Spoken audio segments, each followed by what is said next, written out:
E nós vamos entrar num assunto que nós precisamos de entender mais, que é o amor que excede todo entendimento. Esse amor nós temos que conhecê-lo. Efésios capítulo 3, versículo 18, olha o que Paulo fala sobre isso. Carta de Paulo ao povo de Éfeso, são os Efésios. Versículo 19, e conhecer o amor de Cristo que excede todo o entendimento.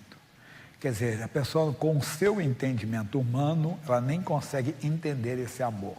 Aí eu estou recapitulando aqui dois casos que já estudamos hoje, e vamos ver o terceiro. Primeiro é segundo Reis, capítulo 5, que essa menina teve um amor que excede o entendimento. É a cura de Naamã, mas nem vamos falar da cura, não vamos chegar na cura não. Disse: Naamã, chefe do exército, o rei da Síria, era um grande homem diante do seu senhor e de muito respeito, porque por ele o Senhor dera livramento aos sírios. E era este homem valoroso, porém leproso. Quer dizer, um homem cheio de qualidades, cheio de virtudes, mas tinha uma maldição na vida, que era a lepra. E saíram tropas da Síria e da terra de Israel, levaram preso uma menina que ficou ao serviço da mulher de Naamã. Você vê que o negócio lá já pega fogo há muito tempo, né? Já é antigo. E disse esta à sua senhora: tomara que meu senhor estivesse diante do profeta que está em Samaria, ele o restauraria da sua lepra. Que amor é esse? Vamos entender. Essa moça foi levada como o quê? Como escrava. Ela não estava ali, ela tinha remuneração, tinha férias, também uma empregada doméstica, não, vamos dizer assim, um auxiliar do lar, que é uma profissão digna, né? E tudo não, ela estava ali porque foi obrigada. Ela foi selecionada, a missionário R.R. Soares deu uma mensagem uma vez e disse: puxa, pense, aquela moça, ela ficou a serviço do general. Para trabalhar para o general, ela tinha o quê? Dotes, qualidades, não iam colocar qualquer pessoa sem qualificação. Mas quando ela chegou na casa, ela ficou sabendo, o homem era leproso. Aí ela mostra esse amor que excede o entendimento. Ah, minha senhora, se o meu senhor estivesse diante do profeta que está em Samaria, ele restauraria da sua lepra. E nós sabemos que isso aconteceu. Mas nós estamos vendo o amor.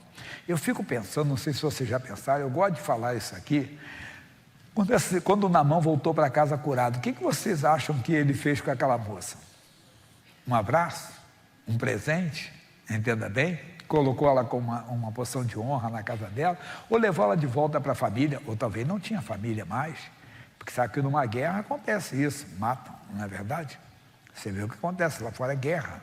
E que coisa, mas ele morreu. É esse amor que nós temos que entender, que aí a igreja de Cristo tem que lutar contra ela mesma e andar na luz do Senhor, não na luz dos outros. Aí, isso aqui nós vimos, né? E no culto anterior eu falei de Jonas. Vamos para Jonas, capítulo 1. Jonas, o profeta, chamado profeta fujão. Galera, cadê o Rogério? Tem que aprender assim, já aprendeu do Jonas? Já cantou ele? Então...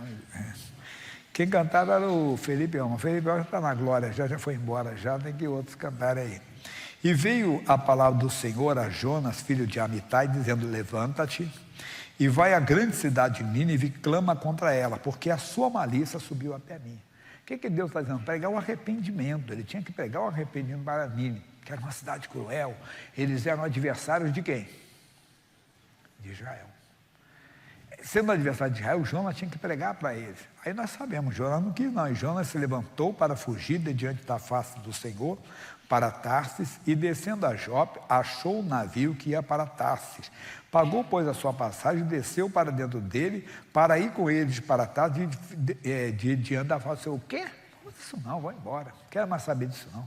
Foi embora, vou sair de Israel, vou para outro lugar aí. E eu não vou cumprir isso que Deus mandou. Mas nós sabemos que uma tempestade veio, Jonas foi para onde? No vento do peixe. Aí Jonas clamou a Deus e Deus devolveu para ele a vida. Aí ele foi, capítulo 3, e veio a palavra do Senhor segunda vez. Deus insiste: amai os vossos inimigos. Lembra de Mateus 5,44? Depois você volta para o Jonas. Eu, porém, vos digo: amai os vossos inimigos. Amar é querer bem, entenda. O final do versículo diz: orai pelos que vos perseguem e vos maltratam. Eles eram opositores de Israel, mas Deus está mandando orar por eles. Deus estava mandando amá-los e o Jonas foi lá, não queria fazer isso. Aí ele foi, levanta-te, vai à grande cidade de Nínive e prega contra ela a pregação que eu te disse. E levantou-se Jonas e foi a Nínive. Segundo a palavra do Senhor, era, pois, Nínive uma grande cidade. 3 dias de caminho, não é fácil não. 3 dias você anda muito, você vai no Brás, volta, né? Depois você vai para a Zona Sul, vai até a Saúde. No outro dia você vai lá para a Zona Norte, vai até no Tucuruvi, lá, volta. Não, só um exemplo, que era longe. E diz assim, e começou a entrar pela cidade, caminho de um dia, e pregava e dizia, ainda 40 dias, e Nínive será subvertida. E os homens de Nínive creram em Deus e proclamaram um jejum e vestiram de pano de saco desde o maior até o menor, porque esta palavra chegou ao rei de Nínive e levantou-se do seu trono e tirou de suas vestes e cobriu-se de um pano de saco e assentou-se sobre a cinza e fez uma proclamação que se divulgou em Nínive por mandato do rei e de seus grandes, dizendo, nem homens, nem animais, nem bois, nem ovelhas provem alguma coisa, nem lhe dê pasto, nem bebam água. Já pensou? O boi berrava lá, bem não. O cabrito ia lá, o cachorro lá dentro, não tinha não, todo mundo em jejum. Mas os homens e os animais estarão cobertos de pano de saco e clamarão fortemente a Deus, e se converterão cada um do seu mau caminho e da violência que é nas suas mãos. Quem sabe? Se voltará a Deus e se arrependerá e se apartará do furor da sua ira, de sorte que não pereçamos. Isso aconteceu. Jonas ficou muito chateado. Jonas vai falar uma coisa para Deus que é profundo. Ele diz assim, olha o que diz para ele. Ele diz, mas desgostou-se Jonas extremamente disso, capítulo 4, e ficou todo ressentido. E orou o Senhor e disse, Senhor, não foi isso que eu disse estando ainda na minha terra? Por isso me preveni para fugir para Tarso, pois sabia que é Deus misericordioso e misericordioso, longânimo e grande benignidade e te arrepende dos maus. Quer dizer, ele não queria isso, ele queria a destruição daquele povo. Nós temos que tomar cuidado com esse sentimento. Isso atrapalha a nossa comunhão com Deus e atrapalha até a nossa vida na eternidade. Nós vamos agora para aqui do lado, para Jó, que é antes de Salmos, no capítulo 42. Jó era um homem de Deus, perdeu tudo na vida, e ele recebeu 3 amigos que foram consolá-lo. Mas em vez de consolarem ao Jó, eles atormentaram o Jó com todo tipo de acusação. Jó, Deus não está castigando você de qualquer maneira, não. Você está castigando porque você merece, você fez. O pessoal não fez nada de errado. E eles falavam errado de Deus e acusavam o Jó. Até que o Jó, então, teve um encontro com Deus. O Jó falou, capítulo 42. Olha o que diz assim, versículo 3. Quem é aquele, dizes tu, que sem conhecimento encobre o conselho? Por isso falei do que não entendia, coisas que para mim eram maravilhosíssimas, que eu não compreendia. Escuta-me, pois, e eu falarei. Eu te perguntarei e tu ensina-me. Com os meus ouvidos ouvi, mas agora te veio os meus olhos. Por isso me abomino e me arrependo no pó e na cinza. Se arrependeu de quê? Do que ele falava. O que Jó falava? Deus me deu? Deus me tomou. Não tinha tomado nada dele. Mas Jó não pecava, era o entendimento que ele tinha. Aí ele se arrependeu. Mas Deus não restituiu. No capítulo 42 ainda, no versículo 9, diz assim, versículo 7. Sucedeu, pois, que acabando o Senhor de dizer Jó aquelas palavras, o Senhor disse a Elifaz o temanita, a minha ira se acendeu contra ti e contra teus 2 amigos, porque não disseste de mim o que era reto, como o meu servo Jó. Ele falava que Deus é que estava castigando, Deus não estava castigando. Tomai, pois, 7 bezerros, que era o sacrifício da época, e 7 carneiros, e ao meu servo Jó, e oferecer holocausto por vós. E o meu servo orará por vós, porque deveras a ele aceitarei, para que vos não trate conforme a vossa loucura, porque vós não fará de mim o que era reto, como o meu servo Jó. Aí eles foram e falaram, versículo 10, e o Senhor virou o cativeiro de Jó quando? Quando orava pelos seus amigos. E o Senhor acrescentou a Jó outro tanto em dobro a tudo quanto dantes possuía. Jó orou por 3 amigos que o importunaram, 3 amigos que o acusaram. Qual é a nossa mensagem? Nós temos que olhar para não deixar entrar em nós o sentimento de raiva, de ódio por alguém que fez o mal para nós ou está fazendo. Nós não podemos, porque senão nós não seremos filhos de Deus. Como isso? Volta para Mateus 5,44. que ele está dizendo para nós. Mateus 5,44. Eu, porém, vos digo, amai a vossos inimigos, bendizei os que vos maldizem, fazei bem aos que vos odeiam e orai pelos que vos maltratam e vos perseguem. Para quê? Para que sejais filhos do Pai que está nos céus. Coisa séria, hein? Não seremos reconhecidos como filhos de Deus se não amarmos os nossos inimigos. Então, cuidado. Sobre tudo que se deve guardar, o que a Bíblia diz? Guarda o teu coração. Provérbios 4:23. Não deixe entrar um sentimento de raiva, de ódio, por uma pessoa que fez o mal para você, que te prejudicou em alguma coisa. Pastor Jaime, você fala que eu não está no meu lugar. Eu brinco e digo, nem você no meu.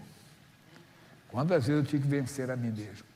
Orar para uma pessoa, entenda bem, e não sentir ódio. Mas não é tentar disfarçar, não. É não sentir. É ser tomado, mas isso é em oração, pessoa. Você tem que vencer a você mesmo, se envolver com Deus. Eu dou um testemunho de um caso que eu só ouvi, li num livro. Eu li um testemunho de um homem, que o pai dele era um homem de fama, um homem douto, erudito, mas perdeu a cabeça e foi morar com outra mulher. E ele e a irmã desse moço eram jovens ainda, sofreram muito. Pensa o emocional de uma pessoa, de uma menina, de um menino, como é que fica? E um dia ele já rapazinho, ele está passando pelo salão de cabeleireiro, que era da moça, da senhora, que era amante do pai. E Deus tocou no coração dele de orar. Ele entrou e orou por ela. Falou para ela assim, quando ela viu, você é o filho do doutor fulano de tal? Sim. Você vem fazer aqui, vem fazer uma oração para dizer para a senhora que Jesus ama a senhora. E ela aceitou. Ela sabia que o pai era cristão também. O pai era evangélico. Olha você vê, homem de Deus. Ela estava desviada. Aí orou por ele, por ela. Chegou em casa, ele contou para a mãe. Falou, mãe, eu fui na casa da fulana hoje, lá no trabalho dela. Ah, que bom, filho. Eu também estou orando por ela. Mulher de Deus, a mulher que também do desviado. Desviado, né? Aí ele foi, entenda bem, e com a mãe, ele falou assim para a mãe, mãe, só que Deus falou comigo, só tem que ir lá na casa dela comigo. Ele disse, meu filho, é demais, né? Poxa, eu orar por ela, mas eu ir lá, mãe, Deus falou comigo. Tá bom, meu filho, vamos, e foram. E pregaram, a mulher aceitou a mensagem. Voltando, o marido voltou para cá, se reconciliaram. Um dia estão todos lá orando, falando com Deus, pai, mãe, filhos, era um rapaz e uma menina, e ele sentiu no coração, vamos falar com ela. E foram para a casa dela. Levaram um violão, fizeram tipo a serenata. Cantaram, a mulher não aguentou, se converteu também. Irmão, pastor Jaime, tem gente para ter sangue de barata, não, tem sangue de Jesus, irmão.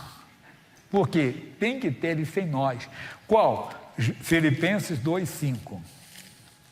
Carta de Paulo ao povo de Filipos, são os filipenses. De sorte que haja em nós, usando a primeira pessoa sem mudar a Bíblia, em nós o mesmo sentimento que houve também em Cristo Jesus.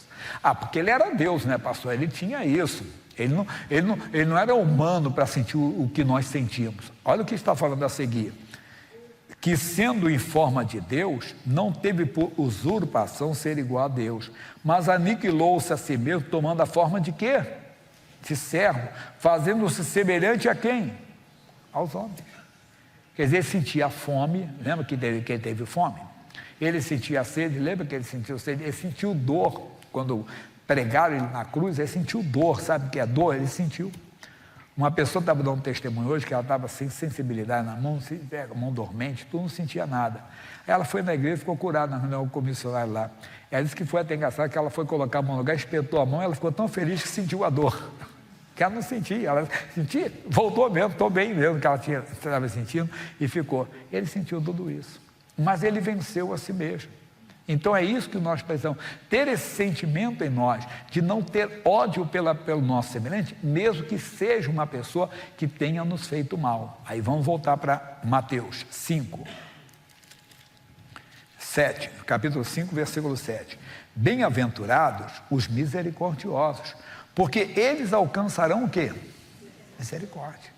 Irmão, olha aí que coisa séria, nós somos salvos pela graça, nós somos salvos pela misericórdia, e se eu não uso de misericórdia, eu também não vou ter misericórdia.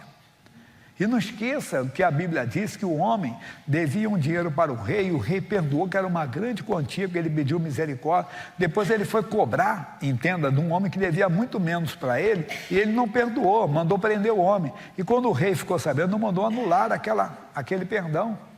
Cuidado, hein? Então o perdão pode ser anulado, quem falou foi a Bíblia. É isso que nós precisamos, entenda, de ser misericordiosos, porque nós vamos alcançar misericórdia. Tiago 2,13. Tiago, capítulo 2, versículo 13. Tiago, capítulo 2, versículo 13. Tiago 2,13. O que diz para nós? Porque o juízo será sem misericórdia sobre aquele que não fez misericórdia. O juízo será sem misericórdia para aquele que não fez misericórdia. Se comparecemos em juízo sem misericórdia, o que vai acontecer com nós? Condenação. Não faça isso, entenda. Porque aí ele diz assim, isso aqui que não fez misericórdia. E a misericórdia triunfa sobre o juízo. Por isso que nós vamos encontrar pessoas, entenda bem, que aprontaram muito desse mundo, mas alcançaram misericórdia. Então alcance misericórdia.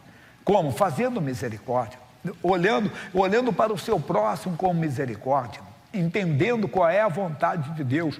Qual a vontade de Deus? Um pouco atrás aqui, que é 1 Timóteo capítulo 2. 1 Timóteo 2, primeira. São duas cartas, essa é a primeira. Admoesto-te, pois antes de tudo que se façam deprecações, orações, intercessões e ações de graça por quem? Todos são todos. É que eu estou dizendo esses dias que a pessoa pode até me xingar, se for, porque tem extremistas de todos os lados. E às vezes a pessoa pode me condenar. Por todos os homens, pelos reis. Quem são os reis? São as autoridades. O Brasil não é rei, o Brasil é presidente, é governador, é prefeito. Mesmo que eu não tenha votado nele, mesmo que eu não concorde com as ideias dele, com a ideologia dele, mas se ele é autoridade, ele tem que receber a minha oração. É meu dever. Aí a pessoa, eu não aceito isso, pastor. Você não está conhecendo a Deus ainda. Tem que conhecer. Ele está dizendo que temos que fazer isso. Mas, por todos que estão em eminência, em evidência, estão por cima, né, estão com autoridade, para que tenhamos uma vida quieta e sossegada, em toda a piedade e honestidade, porque isso é bom, agradável diante de Deus, nosso Salvador, que quer que todos os homens se salvem. Todos são todos. Tem exceção? Não. Aí eu falei que o pessoal até me xinga. Deus quer que todo homem seja salvo, até o homem bomba. Deus quer que ele seja salvo.